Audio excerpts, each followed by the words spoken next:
Hey everybody, hope you're doing well. This is going to be kind of a quickie, hopefully. We're just going to do a little walk around to the Dakota as it sits so far, talk about what I've done before I started the YouTube channel, where we're at, because where it's going from here is going to be, I mean, this is kind of the last, from here it's going to become a very not stock Dakota.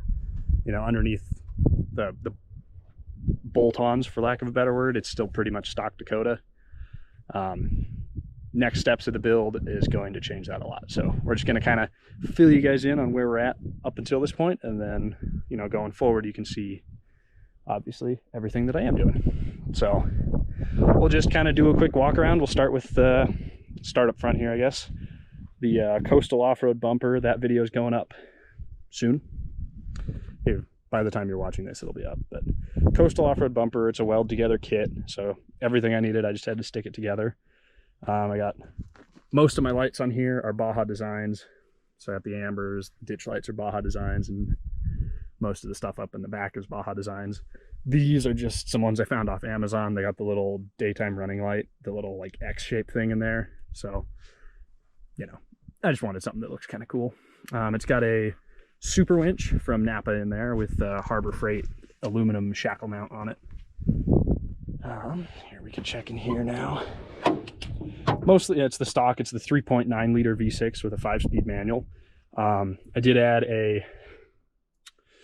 it's not a K&N, the air intake is a K&N, but this is, I think it's a Spectre or Scepter or something intake kit.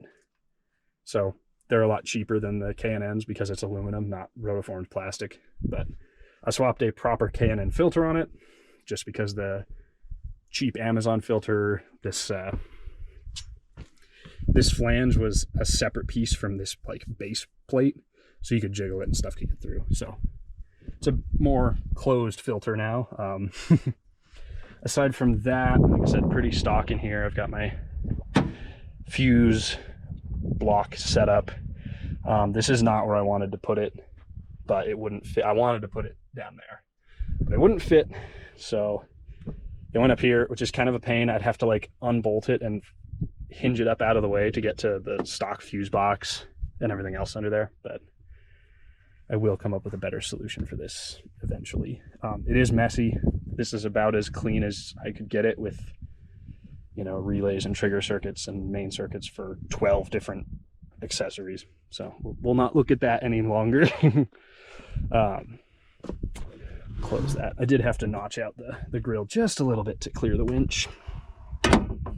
The headlights are aftermarket. They're, I think, Spec D housings. They use the same setup as the stock headlights. They're just one-piece housings instead. I've got, here, we'll go under here. If you can see in there, I don't know how well. I actually have Bilstein 5100s off an 80s, a late 80s, early 90s Toyota pickup. I think they're for a 3-inch lift for that pickup, and I had to extend the shock towers to fit them. That is really the only, oh, and I have, what's the word?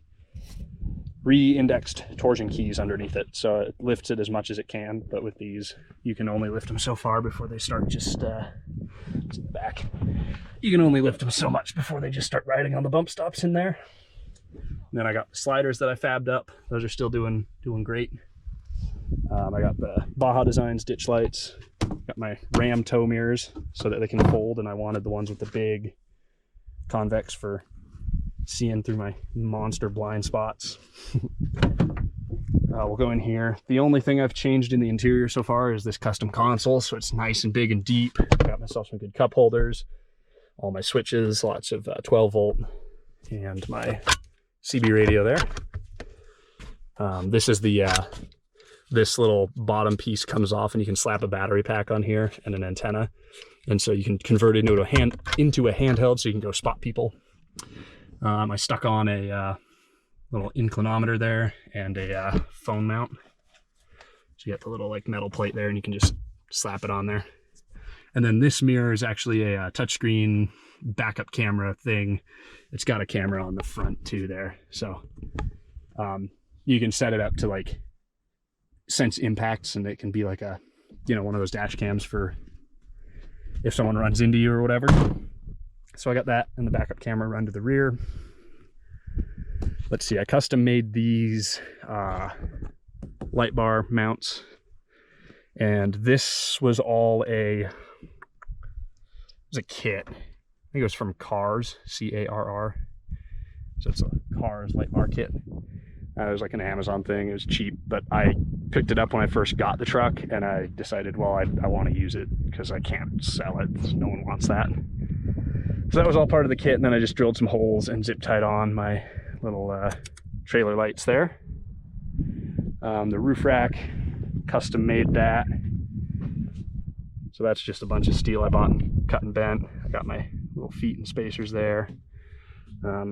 Custom made some Max Trax mounts to hold those, and then I welded on tabs on the sides for, you know, lights or the CB antenna. So I got Baja Designs lights up there. Cheap knockoff pods there. These are not actually the ones that are going to stay there.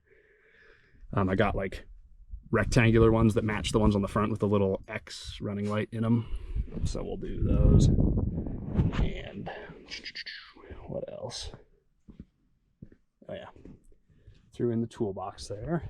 So that I had a different toolbox on here when I got the truck, and didn't like it because it sat up on the rails, so I couldn't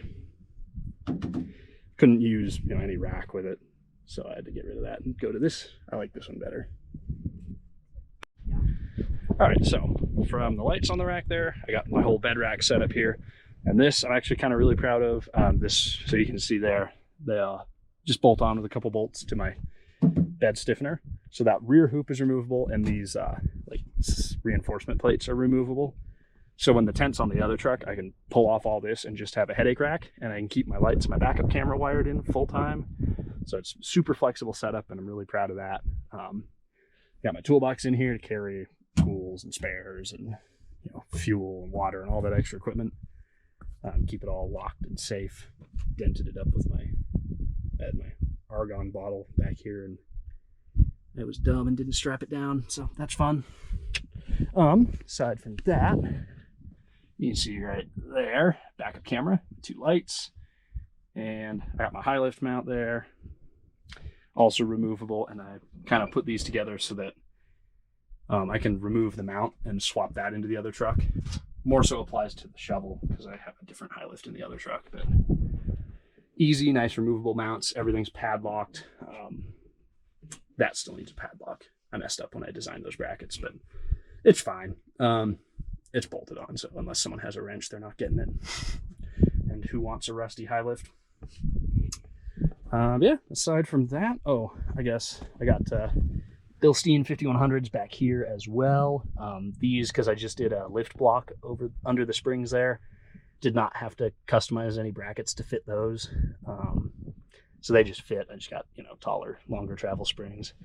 And then I did a little cutaway some of the bed and welded these kind of skid hoops or skid bars onto, they're welded to my like trailer hitch bolt-on receiver there. So they are not permanent, but I wanted some kind of protection back here, so they'll do for now.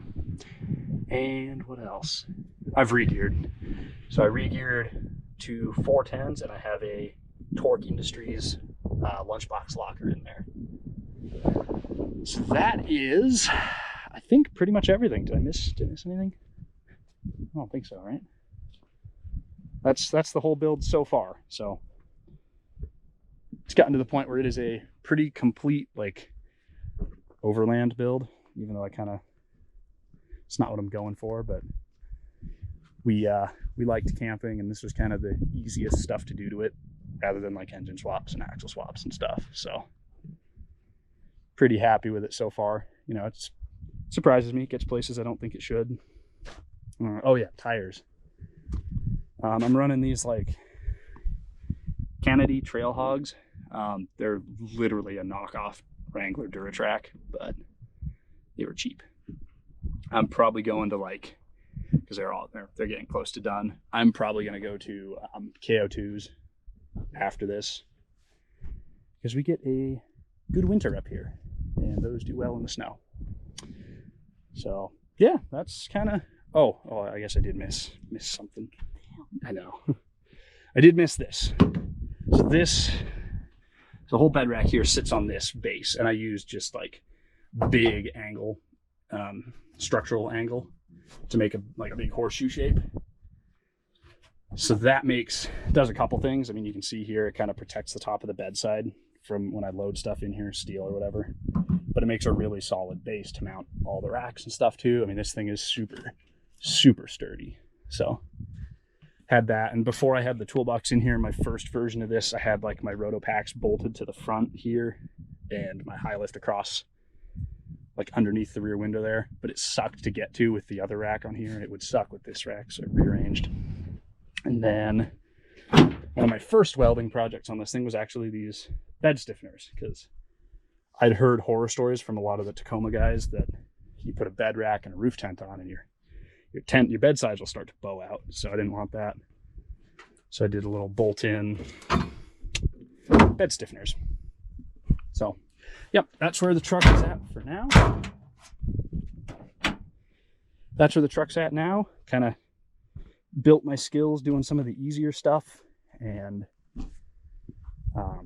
from here, like I said, the plan is kind of engine, transmission, transfer case, axles, and suspension. Make it a proper crew cab crawler. So, yeah. Yes, thank you all for watching. I hope you enjoyed, and hope you'll stick around for some of the other cooler stuff that I'm going to do to the thing. Have a good one.